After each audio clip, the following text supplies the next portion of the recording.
So the voting is over, but House Bill 68 is still on the minds of so many across the state, especially those with transgender children who are directly impacted. The Ohio Senate made the final decision yesterday on the bill dealing with the trans issues, clearing the way now for it to become a law. And WLWT News 5 anchor Chris Jacobs spoke with the governor and parents today who say that they're worried for their children. Chris? Yeah, hey guys, the reaction came fast after yesterday's vote, both from the governor and those impacted. Today we spoke with parents of transgender kids. They tell us yesterday's decision wasn't surprising, but frustrating and scary. We should put a premium on parents and parents making decisions in regard to what's in the best interest of their child. A swift response from Governor Mike DeWine while in Mount Healthy today to state lawmakers overriding his veto of House Bill 68.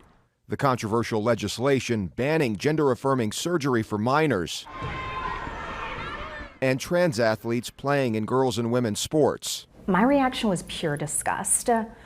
I am angry. There's a lot to digest. Kat Steiner works with the YWCA and is the parent of a trans child. She and her husband both watching this legislation closely. This feels like, because this is a political talking point, it's based in hate. But even people not directly impacted do have an opinion.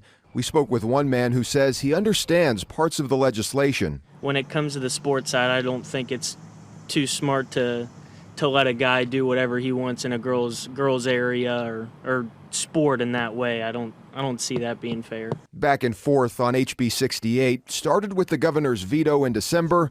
The House overrode it 2 weeks ago, followed by the Senate yesterday. Every representative and every senator that voted in support of this bill should lose their job because they have abandoned the will of their constituents. Nick Zingarelli is also the parent of a trans child and says the next steps don't involve giving up. This bill may become law, but this law is not permanently enshrined. Now, at least 22 states have enacted laws restricting or banning gender-affirming medical care for transgender minors, and many of those states are starting to face lawsuits. Courts have issued mixed rulings. Now, as for the next step, the governor saying he doesn't think there's ever any issue that's completely closed. Chris Jacobs, WLWT News 5.